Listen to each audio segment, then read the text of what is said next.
아프리카 사람들한테 중국인 이미지 진짜 좋더라. 그니까 신기하지 않습니까? 권력으로 읽는 세계사 2.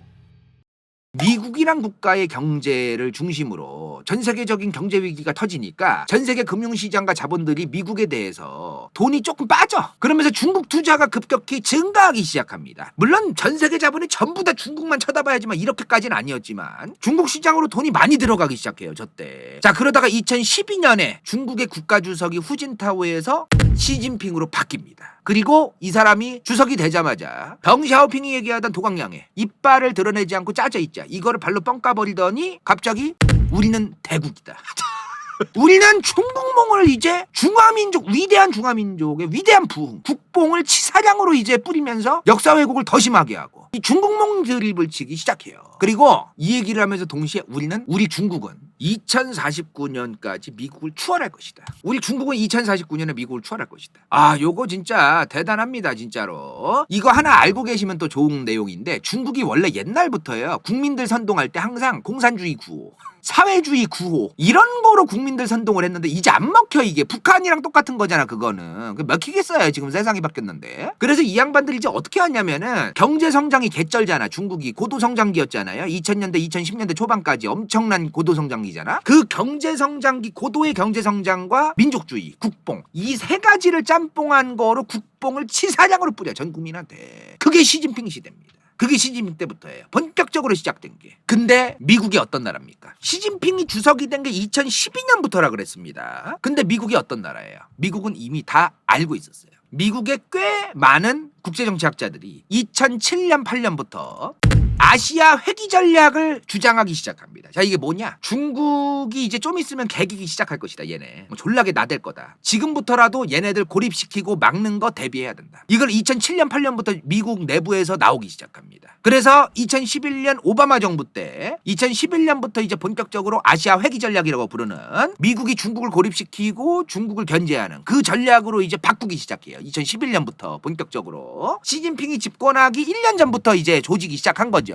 솔직한 얘기로 2011년 전에 조지 부시 때 이 조지 부시 정부를 시작으로 미국의 발목아지부터 허리춤까지 반신욕의 어디 박혀있어요. 반신욕으로 중동아랍이야. 중동아랍. 조지 W 부시 정부 때부터 미국이 이 중동아랍에 반신욕을 하고 있었어요. 중동아랍의 수많은 전쟁에 개입하고 내전에 개입하고 그 중동아랍 국가들의 민주화를 위해서 개입하고 정권을 친미국가로 바꾸기 위해서 개입하고 이런 여러 가지 수많은 것 때문에 미국이 반신욕을 하고 있었어. 근데 이제 이거를 여기에 너무 집중하면 안 된다. 이제 중국을 견제해야 된다. 역시나 이제 미국이 시진핑이 집권하기 1년 전부터 저 얘기를 했는데 시진핑이 집권하자마자 역시나 중국몽 드립을 치고 도광량이고 지랄이고 이제 다 내팽겨치고 우리는 대국이다. 난리도 아니었죠. 근데 이거를 중국도 솔직히 일부러 티내는 거예요. 뭐 중국이 저러고 있는 거를 뭐 미국이라고 당연히 뭐 간신히 알아낸 거다 이렇게 얘기할 것까지는 아니고 중국도 다 이유가 있으니까 저 중국몽 드립을 친 거고 사실 다 이유가 있죠. 시진핑이 집권하면서 이제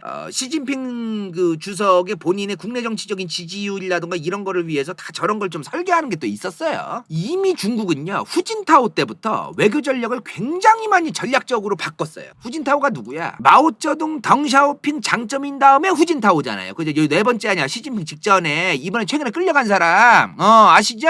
이 양반 때부터 이제 이렇게 전략적으로 채택합니다. 외교 전략을. 첫 번째, 우리 중국이 미국에게 견제받을 명분을 제공해서는 안 된다. 그리고 홍콩, 대만 문제는 절대로 양보할 수 없다. 러시아랑은 협력해야 된다. 미국의 영향력 확대를 막아야 된다. 유럽연합, EU, 유럽과 그런 지역들의 중국과의 경제 교류를 늘려야 된다. 이걸 러시아의 천연가스만 봐도 답 나오죠. 저걸 왜 하려고 했겠어? 4번을. 러시아의 천연가스 같은 경제 교류가 유럽과 너무나 활발해졌기 때문에 지금 가스를 갑자기 끊어버리니까 유럽 국가들이 휘청했었잖아요. 그런 거를 만들기 위해서 유럽연합 국가들과 중국의 경제 교류를 늘려놔야 된다. 이런 얘기를 한 거예요. 지금 4번이. 자, 다섯 번째. 미국이 중국을 견제할 때 유럽연합과 제3세계가 참여하지 못하도록 막아야 한다. 이거 굉장히 전략적인 겁니다. 5번은 굉장히 전략적인 거예요. 그리고 5번이 생각보다 가능한 게 있습니다. 무슨 말이냐면은 예컨대 이번에 러시아를 고립시키려고 했는데 남미라든가 아프리카라든가 인도 같은 옛날부터 제3세계 국가들, 우리는 친미도 아니다 친소련 국가도 아니다라고 전통적으로 얘기해왔던 국가들, 이 국가들이 이번에 러시아 경제 제재하는 거 러우 전쟁 때 동참 안 한 나라 쎄고 쎄어요 이번에. 그거 덕분에 러시아가 사실 숨통이 트인 게 있거든요. 그래서 이 5번이 굉장히 전략적으로 중요한 거예요 사실은. 만약에 지금 중국의 국가주석이 후진타오였다, 시진핑이 아니라, 그러면 이거 진짜로 모릅니다. 중국의 국가주석이 시진핑이 된 게 중국의 국력이 지금 더 이상 크지 못하는 여러 가지 이유가 또 하나예요. 이유 중 하나. 후진타오가 굉장히 똑똑한 사람이기 때문에 이것도 모른다는 거야. 이것도 우리가 좀 알 필요가 있어요. 그리고 후진타오가 또 뭘 얘기하냐면은 AIIB 아세요? AIIB? 맨 오른쪽에 있죠 지금. AIIB 이게 뭐야? 아시아 인프라 투자은행을 줄여서 AIIB라고 얘기하는 거죠? 1대1로 중국몽 1대1로 여기에서 굉장히 중요했던 거예요. 저 AIIB라는 중국을 중심으로 한 저 투자은행을 만들어서 이 수많은 이 국가들의 인프라 투자, 그럴 때 저금리로 돈 꺼준다. 중국의 영향력을 늘리겠다 이거잖아요 지금. 근데 저거를 중간에 지금 안 하겠다 우리는 중간에 안 하겠다 이런 나라도 꽤 많았죠. 그러자마자 또 반중정서 있던 사람들이 막 뭐라고 했어. 봐봐라 중국 쟤네들 깡패처럼 해가지고 난리도 아니다 막 이랬잖아요. 근데 그건 과장이에요. 이런 1대1로 같은 인프라 투자는요 미국도 하던 거예요. IBRD가 뭐냐면은 세계은행, 월드뱅크죠. 월드뱅크 산하의 국제부흥개발은행이라는 IBRD라는 데가 있어요. 이거 옛날부터 있던 거거든. 우리나라도 저기서 돈 받고 막 그랬었어. 인프라 투자 받으려고 돈 꾸고 막. 이런 출자를 해줌으로써 저 은행에 돈을 꿔줌으로써 이 나라에 대한 미국의 영향력을 확대하고, 이런 건 다 옛날부터 강대국들이 쓰던 방식이야 사실은. AIIB도 그러려고 했던 거죠. 그리고 저금리로 돈 꺼준다 그러면 나쁠 건 없어요 사실. 나쁠 건 없어. 근데 문제가 뭐야? 이 AIIB는 중국이에서 문제인 거예요. 참 안타까운 일인데, 자 지금 아주 단적인 예로 인도네시아 아시죠?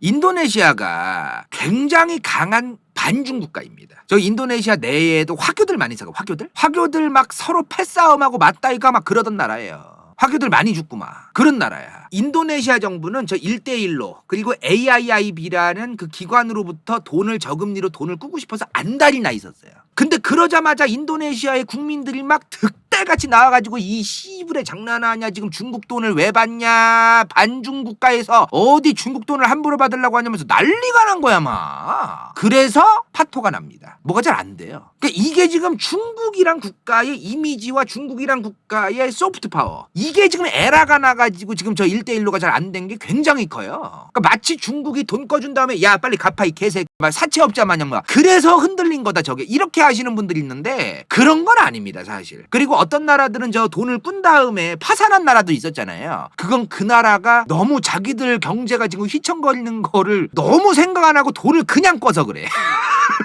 너무 아무 생각 없이 돈을 그냥 꾼다니까. 그러니까 부패해서 너무 그 정부가 좀 잘 안 해가지고 경제 정책을 제대로 안 해가지고 너무 생각 없이 돈을 꿔가지고 좀 그런 것도 있어요. 마치 중국이 돈 꿔주면 깡패처럼 꿔주자마자 한 달 만에 갚아 이 새끼야 빨리 뭐 이런 거 상상하는 건 좀 과장이다. 그건 진짜 사채업자지. 그럴 거면 뭐 하려고 저거를 해. 솔직한 얘기로 자기들 영향력을 확대하려고 한 건데, 요새는 그래서 국방력만 세고 돈만 많다고 장땡이 아니에요. 국가의 이미지가 중요해요. 미국이란 국가를 엄청나게 사랑하는 국가들이 전 세계에 그렇게 많은 건 아니지만 최소한 러시아를 동유럽 국가들이라던가 여기 코카소스 산맥에 있는 요 국가들이라던가 이런 나라들이 러시아를 굉장히 싫어하거든요. 싫어해요. 동유럽 국가들도 싫어해요. 이렇게 싫어하는 것까지는 아니잖아. 무슨 말인지 아시겠죠? 중국을 싫어한단 말이야. 굉장히 싫어한단 말이야. 주변 국가들이 역사적인 이유라든가 여러 가지 때문에. 이거는 정말 우리가 신경을 써야 된다. 그래서 이런 교훈을 스스로 얻었던 걸까요? 1대1로 해보니까 대차게 말아먹고 이거 도대체 이거 안 되겠다 이거. 그래서 중국共産당이 반미 감정이 극심하고, 아니면은 중국을 싫어하는 게 역사적으로 별로 엮였던 적이 없는 지역, 중동아랍 그리고 아프리카, 이런 지역들이 옛날부터 서구열강 싫어하고 침략 싫어하고 중국이랑은 별로 엮였던 적 없고 이렇잖아요. 이 양반들이 중국 투자를 많이 받고 있습니다 지금. 그래서 중국도 자기네 주변 국가들이 자기들을 반기지 않는다는 걸 알아. 그래가지고 이제 중동아랍이라든가 특히나 아프리카 요쪽으로 투자를 지금 많이 하는 겁니다. 왜? 직접적으로 연관됐던 역사가 별로 없어요. 그래서 중국이 아프리카 지역에 옛날부터 돈을 무지하게 많이 막 쏟아부었던 거야 막. 그리고 지금 이거는 미국도 살짝 좀 정말 정신 차려야 되는 게 뭐냐면은 지금 반도체라던가 특정 산업에서 필수적으로 필요한 원자재 이거 엄청 중요하잖아요. 코발트 아세요? 코발트? 저게 코발트야. 이거 자동차 배터리에 리튬만 들어간다고 생각하는데 아닙니다. 코발트도 요새 많이 들어가는 거예요. 리튬 배터리를 만들 때는 코발트랑 리튬이 같이 들어가는 거예요. 코발트도 반드시 필요하거든요. 근데 이 코발트가 지금 전 세계에서 굉장히 많은 나라들이 생산하긴 하는데 콩고민주공화국이 코발트 생산을 굉장히 많이 합니다. 전 세계에서 제일 많이 하는 나라예요. 콩고민주공화국이. 이거 지금 중국 기업들이 거의 다 장악했습니다. 대부분 장악했어요. 미국이 이런 원자재라던가 이런 특정 산업과 관련되어 있는 원자재에 대해서 중국이 저런 노력을 할 동안 방관한 게 있어 사실은. 이런 노력을 중국이 들여왔기 때문에 지금 코발트라는 그 자원을 전 세계에서 가장 많이 생산하는 나라를 잃은 겁니다. 지금 미국은. 요런 거 좀 생각을 해봐야 돼요. 진짜로. 자, 이런 걸 종합해 봤을 때 중국이 지금 현재 외교적으로 가장 우선순위에 두는 게 뭐예요? 미국을 넘어선다? 이게 아니지 이제. 미국을 넘어선다는 솔직한 얘기로 집권 시작하고 이제 객기 한번 부린 거고 집권 시작하자마자 조금 자기 이미지 나 이제 주석이야 나 이제 중국 국가 주석이야 내 시진핑이야 저 요런 감성으로 좀 이미지 좀 박으려고 했던 것 같고 지금 장기적인 거고 그거는. 그리고 뭐 하루아침에 뭐 어떻게 미국을 따라잡아요. 그렇지 않아요? 그거보다도 지금은 우리 중국이란 나라가 특정 대륙에서만큼은 가장 영향력이 강한 나라가 되어야 된다. 특정 대륙에서만큼은. 전 세계에 수많은 대륙이 있지만 일단 북미, 남미 이런 데서 미국의 영향력이 큽니다. 유럽도 서유럽에서 미국의 영향력이 아직까지 있어요. 그죠? 그리고 동북아시아에서도 미국의 영향력이 큽니다. 그죠? 이런 인도네시아 주변에서 필리핀 같은 나라, 베트남이랑 여기서도 미국의 영향력이 크고요. 그럼 이게 뚫을 데가 어디야 지금? 아프리카다 이 말이야. 지금 그래서 중국이 아프리카에 굉장히 공을 많이 들이고 있다는 거. 이런 특정 대륙에서만큼은 미국보다도 우리 중국이 더 영향력이 커져야 된다. 지금 이런 전략을 채택하고 있는 겁니다. 이거 장기적으로 봤을 때 만약에 우리나라처럼 아프리카 국가들도 우리나라 1960, 7, 80년대처럼 고도성장기 그 시기가 오면은 지금이야 아프리카가 큰 힘이 없어 보이고 그럴지 몰라도 그 시기가 오면 1970, 8, 90년대가 되면은 얘기가 달라지는 겁니다. 우리나라 1970, 8, 90년대처럼 고도성장기가 이제 아프리카에도 이제 오는데 그때가 되면은 모른다 이거. 자원도 심지어 많아요. 정말 많습니다 아프리카. 아프리카 사람들한테 중국인 이미지 진짜 좋더라. 그러니까 신기하지 않습니까? 전 세계적으로 중국인이라 그러면은 지금 우리가 유럽만 가도 쟤 중국인인가 봐. 뭐 인도만 가도 뭐 동남아만 가도 뭐 중앙아시아만 가도 남미만 가도 다 쟤 중국인. 치노 막 이러면서 치노 차이니즈 이런 소리 듣는데 지금 아프리카에선 그렇지가 않다 이 말이야. 자, 근데 아프리카라는 대륙 하나 먹었다고 중국이 뭐 미국을 능가할 수 있고 뭐 물론 그런 거에 도움은 되겠지만 딱 부러지게 중국이 미국을 능가할 수 있다. 이러려면요. 굉장히 방대한 수많은 국가들하고 관계가 개선돼야 됩니다. 중국이란 나라가 솔직히 단일 국가 하나로만 봤을 때 요즘 경제가 어렵다. 그 얘기 맞기는 맞는데 그래도 인구 많고 경제적으로 중요한 나라인 건 사실이에요. 그렇지 않아요? 근데 그렇다고 해도 이 아시아라는 대륙에서의 영향력은 미국을 따라잡으려면 멀었다. 경제적인 것만 가지고 이제 영향력을 끼칠 수 있는 시대가 아닙니다. 굉장히 많은 국가들이 저 국가에 호감을 가져야 돼요. 일단 최소한 밉진 않아야 돼. 호감이 아니더라도 최소한 거부감은 없어야 됩니다. 근데 지금 중국이 주변 국가들한테 호감이 너무 없어요. 이게 지금 중국이 미국을 따라잡기 어려운 가장 강력한 포인트입니다. 제 생각에. 자, 그거를 자기들도 깨달았을까요? 최근에 이름도 어려워. 중국 공산당의 중앙 외사 업무 회의라는 게 있습니다. 이게 뭐냐? 중앙의 외사, 외교 관련된 업무 회의예요. 중국이라는 국가의 외교 분야 최상위 회의입니다. 이 양반이 이제 앉아 있어. 저기 가면은. 유명하죠? 중국 외교부장 왕이 아저씨. 이 아저씨 같이 하는 거야. 저기 가가지고. 저게요. 이 중앙 외사 업무 회의라는 게 열린 게 얼마 안 됐습니다. 저도 잘 몰랐는데 이거 열린 게 처음 한 게 2006년이에요. 이때 처음 한 거야. 그리고 이 중앙외사 회의를 2006년에 했는데 그때 중국이 앞으로 바라는 바 그리고 나아갈 방향 외교적으로 이런 걸 다 얘기합니다 여기서. 그리고 2014년에 중앙외사 회의를 또 해요. 언제? 시진핑 때. 이때 또 해. 이거는 중앙외사 회의라고 하는 거는 중국이라는 국가의 외교 정책에 큰 변화가 있고 변동이 있고 그런 것들에 대해서 대외적으로 알리는 거로 버는 게 합리적입니다. 그래서 이거 열린 게 지금까지 4번밖에 없어. 2006년, 2018년, 그리고 최근에 2023년 12월. 이렇게 4번밖에 없어요. 지금까지 저게. 그래서 중요해요. 2018년 이후에 5년 만에 한 거 아닙니까? 자, 여기서 중국의 외교부장 왕이 부장이 주변 국가들과 관계를 뭐 개선한다.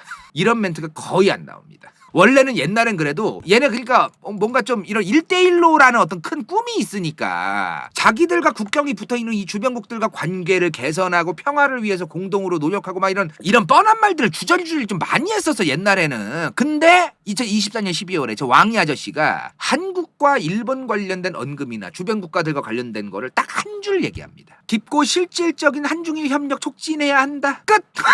저 회의에서 정말 많은 얘기를 했을 거 아니에요. 진짜 많은 얘기를 했을 거 아니야. 근데 주변 국가들 중에서 한중일과 관련된 얘기는 이거 한마디밖에 안 해요. 진짜 이거 한 줄밖에 얘기 안 합니다. 이게 지금 뭘 의미하는 거냐. 2023년 12월에 얘기한 거니까 현재의 중국의 외교 상황을 지금 다 보여주고 있는 거예요. 저게 중국이 지금 급하고 바쁘다 이 말이야. 한국 일본 니네 신경 쓸 때가 아니다. 우리 중국은 지금. 중국이 지금 어떤 상황이야 지금. 트럼프 정부 때 미중 무역전쟁이 시작됐습니다. 바이든 정부 와서는 고스란히 지금 아직도 미중 무역전쟁 고스란히에요. 그 중국 내부에서 지금 어떤 문제 있어. 중국 내부의 경제가 박살나고 부도나는 부동산 버블 같은 것들 뻥뻥 개박살나고 있고 지금 이런 상황이잖아 지금. 자기들이 한창 고도성장기이고 경제가 좀 안정적일 때는 미국 얘네랑 친했던 애들을 우리 중국 편으로 바꿔놔야겠다. 이런 생각을 했던 건데 지금 그럴 여유가 없어요 지금. 빨리 쇼 붙여야겠다. 그만 싸우자. 요런 걸 빨리 쇼 붙여야겠다. 좀 요런 스탠스가 있는 것이다 지금 현재. 그리고 하나 말씀드리면은 중국 내부에서 이번에 차라리 트럼프가 당선되는 게 낫다고 보는 시각이 있대요. 이것도 분석인데 지금 학자들의 분석인데 미국은 차라리 트럼프 당선을 원할 것이다. 이게 왜 그러냐면은 트럼프는 관세로 조진 거거든요. 바이든은 기술과 특정 산업군을 조졌어요. 그래가지고 바이든이 똑같은 거야 중국 입장에서는. 바이든은 막 반도체라던가 AI라던가 전기차라던가 이런 거를 대놓고 조지니까 트럼프는 전반적인 거에 대해서 관세 그냥 이런 거니까 아싸리 트럼프가 낫다고 볼 것이다 아마 지금 중국 공산당은 그런 생각을 하고 있다고 하더라고. 그리고 지금 중국이 한국이나 일본에 신경을 안 쓰는 이유 중 하나가 뭐냐면은 솔직한 얘기로 지금 바이든 정부 들어서도 한국이랑 일본은 그렇다 쳐도 최소한 한국도 지금 어떤 스탠스예요. 바이든이 뭐 반도체 동맹하고서 반도체 규제 이제 그 중국을 고립시키자 이런 거 하자마자 우리나라가 난처하긴 했지만 웬만하면 협조했잖아요 지금. 중국이 그런 거 하자 그러면 우리나라가 협조할 것 같아요? 예를 들어 중국의 시진핑이 한국과 미국 조지자 이러면 한국이 무슨 소리세요? 누구세요? 이제 우리가 그럴 건 아니잖아요. 중국도 아는 거야 이제. 이게 단순하게 우리 중국이 아무리 이제 와서 노력한다고 해서 전통적으로 미국과 친했던 국가들이 우리 중국 쪽으로 돌아서진 않겠구나. 그럴 일은 없겠구나. 그건 너무너무 힘든 거구나를 이제 중국도 아는 거야.